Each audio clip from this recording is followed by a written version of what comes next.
This is your finest work where they'd really like to be at the Civil War. Christy Johnson would actually like to be at the Civil War. He'd actually like to have a Nazi era. He'd actually like to attack you and hassle you, right? Rob you, all your money. So this is your finest work. I can read it. This is your finest work, right? I can read it. So I started to read your finest work, okay? Augustus came, faces a past he wants to forget, present without prospect or future, and an uncertain future, marred by the loss of his most prized possession, the horse that has been his working companion for years. He's also a man haunted by a terrible skill, the ability to track people who don't want to be found. Rosetta is a runaway slave, fueled by the passion and determination only a mother can feel. She bears the scars inside and out of a life lived in servitude to a cruel and forgiving master. Her flight is her one shot at freedom, and she would rather die than return to living hell that she had left behind.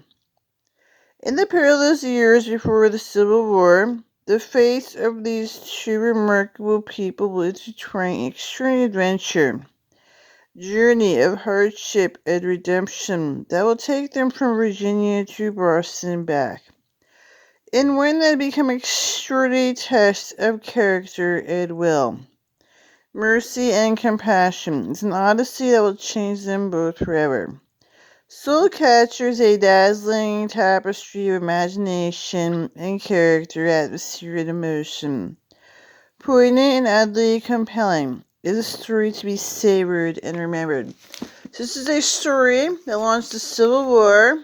So they're going to write you a story about they'd really kill people, but this is their story.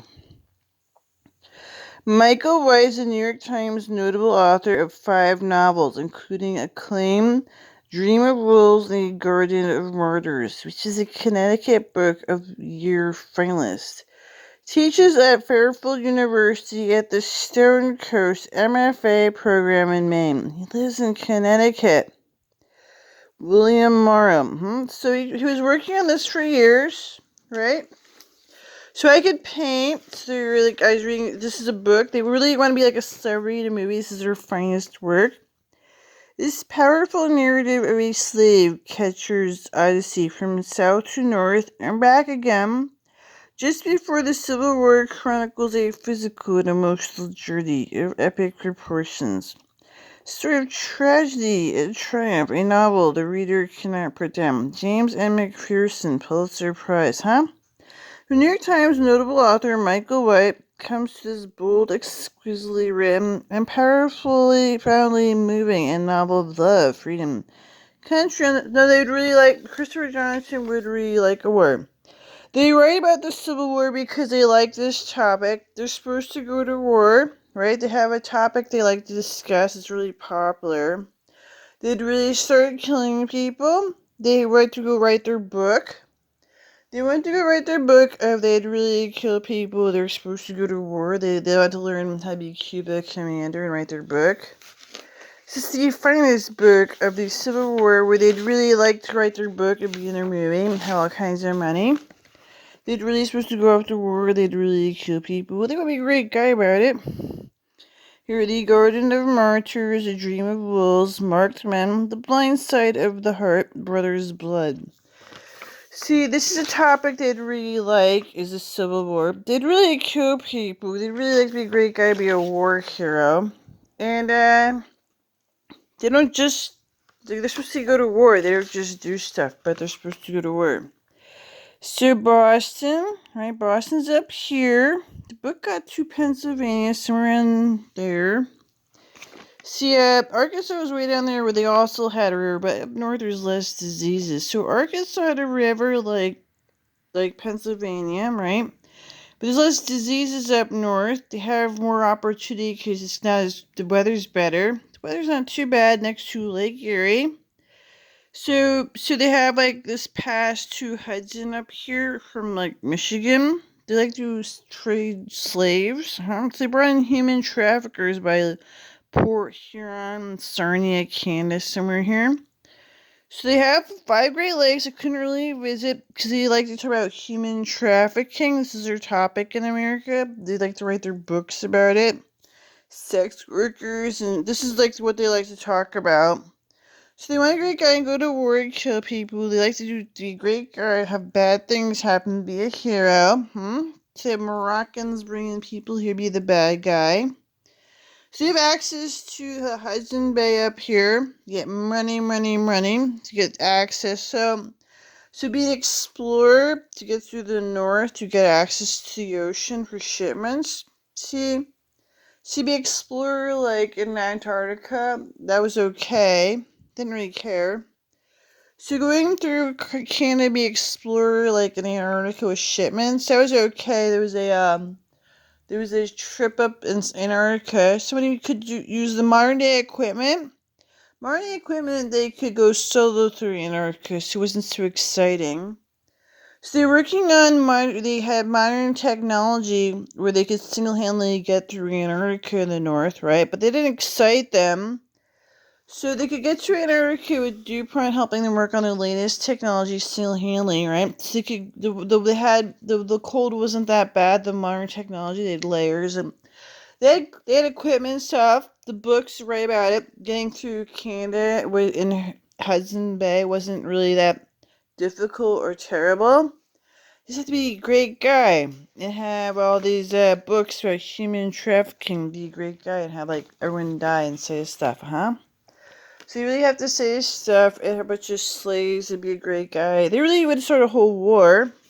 They'd really kill each other. They had to have all these sob stories. They'd really kill people. Be a great guy. Part 1. I've just received your line by Mr. Denny and committed his air care to all wise providence the precious charge that has been for a few short days sheltered beneath my humble roof from the foul and soul catcher or detestable South. O may the God of the oppressed speed their interesting refugee from their southern prison house to a land. Slavery is not known. Letter from William M. Clark to Garrett Smith, October 25th, 1839. So they need to have a reason to have people being bad and then have someone go be a hero. They have to have that. I, John Brown, am now quite certain that the crimes of this guilty land will never be purged away, but with blood. John Brown, on the way to his execution. So they have to be bad kids who do bad stuff. If someone has to be a hero, they have to have a good guy. They have to have a good guy and a bad guy, right? So that nobody would care, right? This is your book. They really want to learn to read and write this stuff because they like this topic because they'd kill each other.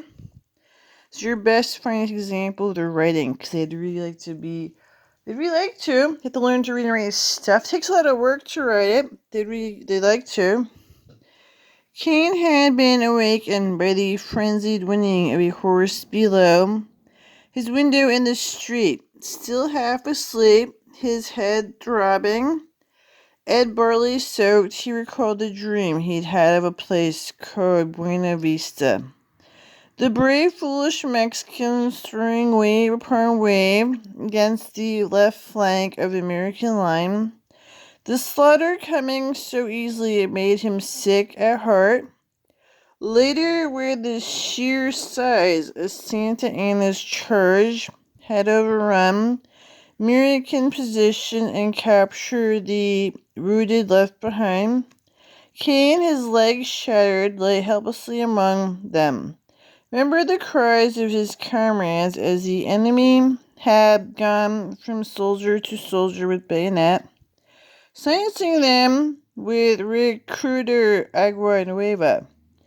After that, as a night crept in over the high desert, the stars flashed like sparks from the grindstone. There was stillness. Everybody felt to be the approach of death. And finally, Opening his eyes upon the mestiza girl hovering over him, her dark head aglow in morning sunlight, his first thought was that she was some otherworldly creature come to usher him to Hades. Now, in bed, staring up in the stained ceiling of his room, the thought of that girl, the silken feel of her skin, the playful glint of her black eyes, caused an ache as he had not felt for years to rise up in his chest like a wave of seawater slamming into him. He sat up, barely able to catch his breath. Cain, he heard it whisper to him, Cain. It was then the loud knock erupted against his door.